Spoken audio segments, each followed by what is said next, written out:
18 दिसंबर को ला पुल्गा ने पहली बार विश्व कप उठाई। लियोनेल मेसी के विश्व कप जीत के बाद उन्हें फुटबॉल की जगत में सबसे महानतम खिलाड़ी का दर्जा दिया गया। हमने विश्व कप के दौरान जो देखा वो सामान्य नहीं था, क्योंकि ये निस्संदेह सबसे अप्रत्याशित विश्व कप फाइनल था। लेकिन 2022 के अर्जेंटीना टीम को क्या अलग बनाता है और उन्होंने इस पल को कैसे संभव किया? आज हम अर्जेंटीना के विश्व कप फाइनल तक के सफ़र की समीक्षा करने जा रहे हैं। आखिर अर्जेंटीना ने 2022 विश्व कप कैसे जीता? मैं विश्व कप के बारे में कुछ रिकॉर्ड्स और फिगर्स के ऊपर बात करना चाहता हूँ, ताकि हम सभी इस बात पर एकमत हो सके कि हमने जो कुछ देखा वो कितना ज़्यादा चौंकाने लायक था, और फिर हम चैंपियन बनने की यात्रा पर गौर करेंगे। देखिए, ये विश्व कप प्रतियोगिता के इतिहास में सबसे अधिक गोल करने वाला टूर्नामेंट था। 72 गोल्स, जो कि 2014 और 1998 दोनों संस्करणों के अधिक है, जो कि 171 पर बराबर था। कतर अपना पहला मैच हारने के बाद पहला मेज़बान देश बन गया, लेकिन वैसे तो वास्तव में इसमें कोई आश्चर्य की बात नहीं है। मोरक्को सेमीफाइनल पहुंचने वाली पहली अफ्रीकी टीम बन गई।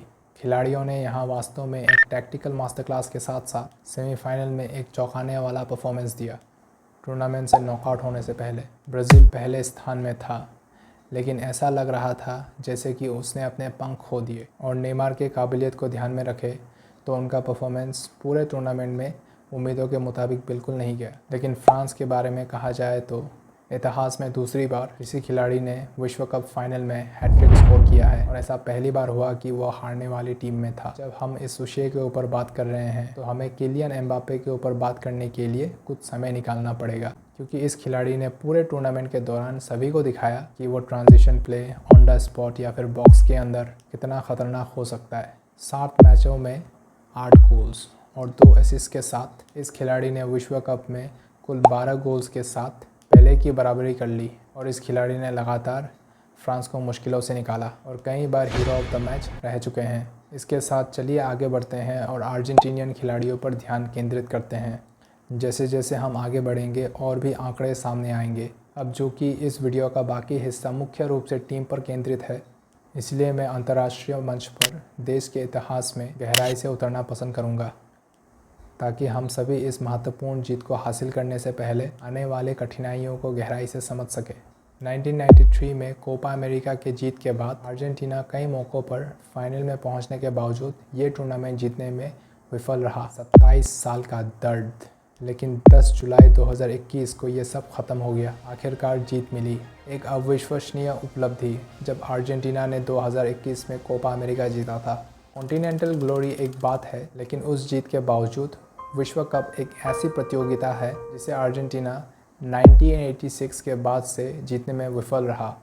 हालांकि तब से 2 बार फाइनल में पहुंच चुका था। अर्जेंटीना का 2022 वर्ल्ड कप क्वालिफाइंग अभियान 2020 8 अक्टूबर को शुरू हुआ। 17 गेम, 11 जीत, 6 ड्रॉ और 0 हार के बाद अर्जेंटीना ने 2022 वर्ल्ड कप के लिए क्वालिफाई कर लिया। अर्जेंटीना के साथ साथ ब्राज़ील भी अनडिफीटेड टीम थे और लोगों को इन दोनों टीमों से काफ़ी ज़्यादा उम्मीदें थी। अर्जेंटीना टीम को मैनेज करने के लिए लियोनेल स्कलानी ने जिम्मेदारी ली थी। 44 साल में जाने वाले सबसे कम उम्र के मैनेजर थे और पहले से ही अंतर्राष्ट्रीय स्तर पर सबसे सफल मैनेजर्स में से एक थे। 21 वर्षीय एंजो फर्नांडिस का उभरना काफ़ी चौंकाने लायक था। रिवर प्लेट में इम्प्रेस करने के बाद वो जून 2022 में बेनफिका चले गए और उनका परफॉर्मेंस पहले से भी अधिक प्रभावशाली हो गया। इस विश्व कप से पहले उन्होंने केवल 3 अंतर्राष्ट्रीय मैचेस खेले थे और जूलियन अल्वारेस, जो कि 22 साल का था, 2021वीं कोपा अमेरिका में बस एक बार शामिल हुए थे। लेकिन उसके बाद उन्हें ईपीएल की दिग्गज टीम मैन सिटी में बड़ी तरक्की मिली। फ्रांस में पीएसजी के साथ सीज़न के एक असामान्य शुरुआत ने बहुत से लोगों को ये सवाल करने पर मजबूर कर दिया कि क्या मेसी में अभी भी दम है। लेकिन उसके बाद मेसी जाग गया और अपने फॉर्म को रिटेन किया। मिड सीज़न तक पीएसजी के लिए 20 मैचों में 12 गोल और 14 असिस्ट के साथ उद्देश्य की नई भावना का मतलब था कि कतर में उसके रास्ते में आने वाले हर एक व्यक्ति को मेसी के बेस्ट फॉर्म के खिलाफ सामना करना पड़ेगा। लेकिन दुख की बात यह है कि कोपा अमेरिका के जीत के तुरंत बाद सर्जियो अगुएरो को दिल की बीमारी के कारण फुटबॉल से संन्यास लेना पड़ा। Angel Di Maria, Rodrigo De Paul और लाउटारो मार्टिनेज ये सभी बेहतरीन खिलाड़ी हैं, लेकिन ये नियमित रूप से आउट ऑफ फॉर्म हो जाते थे या फिर उन्हें इंजरीज़ का सामना करना पड़ता था। इस टूर्नामेंट में अर्जेंटीना से अच्छे परफॉर्मेंस की उम्मीद थी, लेकिन वे बड़ी आसानी से पूरी तरह से बिखर सकते थे। अब हम अर्जेंटीना के विश्व कप के दौरान उनके परफॉर्मेंसेस को बारीकी से समझेंगे, लेकिन इससे पहले कि आपकी जानकारी के लिए बता दूं कि इस टूर्नामेंट में प्रवेश करते हुए अर्जेंटीना पूरी तरह से शानदार फॉर्म में था। 36 मैचेस में अर्जेंटीना ने 75 गोल्स दाग दिया। टूर्नामेंट के पहले मैच में सऊदी अरब के खिलाफ मुझे नहीं लगता है कि स्केलानी के खिलाड़ियों ने जीत के अलावा कुछ और सोचा था, खासकर तब जब मेसी ने पेनल्टी पर गोल कर दिया और अर्जेंटीना ने सऊदी अरब के गोल पर गोल दागा। एकमात्र समस्या ये थी कि वे इस पूरे दौर में अपने पक्ष में बने रहने में विफल रहे। सऊदी अरब ने इसका फ़ायदा उठा लिया और अर्जेंटीना को हार का सामना करना पड़ा। ऐसा लग रहा था मानो कि अर्जेंटीना का सपना टूटना शुरू हो चुका है। विश्व कप के इतिहास में सिर्फ एक बार कोई टीम अपने पहले मैच में हारने के बाद विश्व कप जीतने में सफल रही थी। वो था स्पेन 2010 में। अर्जेंटीना को अब अपने सपने को पूरा करने के लिए इनकी बराबरी करनी होगी। सौभाग्य से वे इसके लिए तैयार थे। मेक्सिको और पोलैंड के खिलाफ 2 लगातार जीत ने नॉकआउट स्टेज के लिए उनकी योग्यता सुनिश्चित कर दी। पहले ऑस्ट्रेलिया आया, जो कि एक सामान्य जीत थी। फिर नेदरलैंड्स की बारी आई। 73 मिनट तक अर्जेंटीना 2-0 की बढ़त तक पहुंच गए, लेकिन एकाग्रता में कुछ चूक के बाद डच प्लेयर्स ने 101 मिनट में बराबरी कर ली और मैच को पेनल्टी तक ले गए। क्या आप कल्पना कर सकते हैं, क्योंकि ये एक बहुत रोमांचक मामला था। पूरे टूर्नामेंट के दौरान नेदरलैंड्स की आलोचना होती रही, क्योंकि वान गाल की रणनीति दूसरे मैनेजर्स से काफ़ी अलग थी, खासकर अर्जेंटीना के खिलाफ। अर्जेंटीनी खिलाड़ियों को भड़काना, उनके ध्यान को तोड़ने की कोशिश करना, और आखिरकार ये काम कर गया। खेल के आखिरी क्षणों में नेदरलैंड्स ने बराबरी हासिल कर ली, लेकिन ये घिनौनापन बस खेल के मैदान तक ही सीमित नहीं था।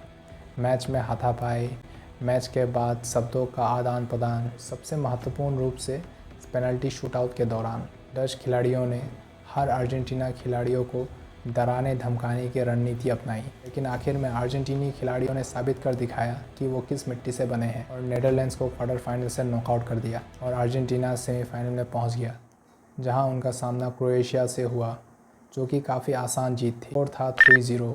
अर्जेंटीना ने मैच के दौरान पूरी तरह से बॉल के ऊपर अपना डोमिनेशन बनाए रखा। मेरे लिए और शायद सभी के लिए सबसे बढ़िया गोल जूलियन अल्वारेज का तीसरा गोल था। मेसी ने समय को पीछे मोड़ा और टूर्नामेंट के बेस्ट डिफेंडर जोस्को वाडियो के गरिमा को छीन ली और अल्वारेज ने अपने युवा हमवतनों के लिए गोल स्कोर कर दिया। पूरे टूर्नामेंट के दौरान लियोनेल स्केलानी ने 4-4-2, 5-3-2, 4-3-3 फॉर्मेशन अपनाया। रणनीति और खिलाड़ियों के मामले में टीम के मुख्य स्तंभ पूरे समय के लिए कुछ हद तक कंसिस्टेंट रहे। अब असल रणनीति की बात करते हैं। अर्जेंटीना ने इस मैच में बहुत ही उच्चतम स्तर में साहस दिखाया। खैर, साहस एक तरह से कहा जा सकता है, लेकिन मेरा मतलब यह है कि उन्होंने सोच समझकर जोखिम उठाया। जैसे कि अर्जेंटीना की 2021 कोपा अमेरिका की जीत के बाद मुझे लगा कि इस टीम में जवाबदेही और स्थिति के प्रति जागरूकता बहुत ज़्यादा है, जो 2021 से पहले देखी गई किसी भी अर्जेंटीना टीम से कहीं ज़्यादा है। इस फाइनल मैच के दौरान ख़ास तौर पर पहले हाफ में अर्जेंटीनी खिलाड़ियों के लिए बॉल पर डोमिनेशन बनाए रखना बस एक फॉर्मेलिटी थी, और ऐसा इसीलिए क्योंकि ये टीम बहुत ही ऊंचे स्तर पर खेल रही थी। जैसे कि फाइनल मैच के दौरान फुल बैक लगातार आगे बढ़ रहे थे, फ्रांस को अपने फाइनल थर्ड में जाने के लिए मजबूर कर रहे थे, मेसी डीप जा रहे थे, और जब भी ऐसा करते थे तो एक से अधिक खिलाड़ियों को अपने पोजीशन से बाहर कर देते थे। एम्बाप्पे मेसी के साथ ट्रैक बैक करने में स्वाभाविक हिचकिचाहट के साथ आपको उस तरफ बिल्डअप प्ले देखने को मिलता है, जिसकी वजह से फ्रांस को रिएक्ट करने के लिए मजबूर होना पड़ा। इसकी वजह से एंजल डी मरिया को काफ़ी ज़्यादा स्पेस मिल गया काउंटर करने के लिए। एंजल डी मरिया ने इस मैच में जुलियस कोहेन को कड़ी टक्कर दी। 34 साल की उम्र में भी इस खिलाड़ी में गजब की फुर्ती है, इसीलिए इसमें कोई आश्चर्य की बात नहीं है कि उन्होंने इस मैच में पेनल्टी जीता, गोल भी स्कोर कर दिया। डी मरिया ने अर्जेंटीना टीम के लिए काफ़ी ज़्यादा कंट्रीब्यूट किया और उनकी सहायता के वजह से मेसी को सर्वश्रेष्ठ परफॉर्म कर सकने के लिए काफ़ी ज़्यादा मदद मिली। अटैक करने के दौरान हमेशा हलचल होती थी, जिसका अर्थ है कि विरोधी टीम हमेशा व्यस्त रहते थे और लियोनेल मेसी के पास हमेशा पासिंग विकल्प होते थे। भले ही डिफेंसिवली उन्होंने थोड़ा बहुत ही दबाव डाला था। अल्वारेज और डिपॉल ने मेसी की काफ़ी ज़्यादा सहायता की दबाव डालने के लिए, जिससे उन्हें पासिंग लेन को ब्लॉक करने के लिए और अपनी गति से खेल का विश्लेषण हासिल करने के लिए स्वतंत्रता हासिल की। 81 मिनट तक स्कलानी ने शानदार तरीके से गेम को मैनेज किया। जैसे कि मैंने पहले ही कहा है, फ्रांस एक शैडो बन चुका था, लेकिन डिडियर डेस्चैम्प बिना किसी कारण से फ्रांसीसी फुटबॉल के सबसे महान आइकॉन में से एक नहीं बन गए। मुझे लगता है कि इस बारे में और भी अधिक कहा जाना चाहिए कि वो फ्रांस को पेनल्टी तक कैसे ले जाने में सफल रहे। डेस्चैम्प ने हाफ टाइम से पहले 2 सब्स्टिट्यूशन किए, कोलोम्बनी और मार्कस तुरान के लिए ओलिवियर जिरू और उस्मान डेम्बेले। इन्होंने फ्रांस के स्वरूप को काफ़ी हद तक बदल दिया और डेस्चैम्प के कमांड के हिसाब से आंटवान ग्रिजमैन को पीछे हटना पड़ा और मिडफील्ड की सहायता करनी पड़ी, जिससे गेम का रुख काफ़ी हद तक बदल गया। अगर आपने नोटिस किया तो दूसरे हाफ में फ्रेंच खिलाड़ी काफ़ी ज़्यादा कॉम्पिटिटिव थे और शायद सबसे महत्वपूर्ण परिवर्तन ये था कि डेस्चैम्प ने गोल्डन बॉय को अकेले स्ट्राइकर के रूप में शीर्ष पर रखा, ना कि वाइड एरियाज में जहां उसने शुरुआत की थी। 82 मिनट में गेम 2-2 से बराबर हो गया। दुनिया दंग रह गई, अर्जेंटीना का जश्न रुक गया। अब हमारे हाथ में एक मैच था। अर्जेंटीना लगातार दबाव बना रहा था और मेसी ने एक्स्ट्रा टाइम में गोल स्कोर कर दिया। निश्चित रूप से ये अब ख़त्म हो जाना चाहिए था, लेकिन किलियन एम्बाप्पे कहाँ रुकने वाला था। मौका मिलते ही हैट्रिक दाग दिया। इस प्रदर्शन के बाद किलियन एम्बाप्पे जीत के हकदार थे। ये उनकी महानतम उपलब्धि होगी। जीत से ये प्रदर्शन निश्चित रूप से फुटबॉल के इतिहास में अब तक का सबसे बेहतरीन प्रदर्शन साबित होगा। अगर हम सब ईमानदारी से कहें तो विश्व कप फाइनल के संदर्भ में यह पहले से ही विवाद में था। यह इतिहास बन सकता था, लेकिन मैदान पर किसी अन्य व्यक्ति की नियति इतनी मजबूत थी कि उसे नकारा नहीं जा सकता था। अर्जेंटीना अब अभिशापित नहीं रहा, दुनिया का राजा बनने की कगार में था। एमी मार्टिनेज ने फिर से दिखाया कि उनमें हिम्मत है और वो हर एक पुरस्कार के लिए हकदार है। एक पेनल्टी सेव, कुछ बेहतरीन डांस मूव और शायद विश्व कप के इतिहास का सबसे याद रखने लायक तस्वीर। ये आदमी एक लेजेंड है और फिर हमारे पास ये आदमी है। इस आदमी के बारे में ऐसा क्या कहा जा सकता है जो पहले से ही नहीं कहा गया है। लियोनेल मेसी ने सचमुच वो सब कुछ जीत लिया है जो एक ऐसे आदमी को जीतना चाहिए जो कि जीवन यापन के लिए बॉल को किक करता है। उसने हमें सालों से मेस्मराइज कर रखा है और हम सभी को आभारी होना चाहिए। हम सभी अपने आंखों के सामने ये सब होते देखने के लिए जीवित है और इस विश्व कप जीत ने उनकी महानता को और भी ज़्यादा बड़ा कर दिया। एक ही टूर्नामेंट में विश्व कप के हर चरण में गोल करने वाले पहले खिलाड़ी, 2 गोल्डन बॉल जीतने वाले पहले खिलाड़ी, विश्व कप के इतिहास में सबसे ज़्यादा अपीयर होने वाला खिलाड़ी, 3 असिस्ट, अर्जेंटीना द्वारा खेले गए 7 मैचों में 5 मैचेस में मैन ऑफ द मैच। अब तक 8 बालों d'Or जीतने के साथ साथ ये खिलाड़ी सबसे महान फुटबॉलर बन चुका है और इस चीज़ के ऊपर कोई बहस नहीं कर सकता। ब्रह्मांड इस आदमी को विश्व कप ट्रॉफी के बिना खेल से दूर जाने की अनुमति नहीं दे सकता था और इस विश्व कप जीत के बाद वो पहले से भी अधिक अमर हो गया है। ऐसा खिलाड़ी सदियों में बस एक बार जन्म लेता है। फुटबॉल की जगत का सबसे बड़ा नाम लियोनेल मेसी बन चुका है। अर्जेंटीना को बधाई तीसरा सितारा के लिए। मुझे बताइए आप लोग अर्जेंटीना और लियोनेल मेसी के ऐतिहासिक जीत के बारे में क्या सोचते हैं। आज के लिए बस इतना ही। आशा करता हूँ कि आप लोगों को मज़ा आया होगा।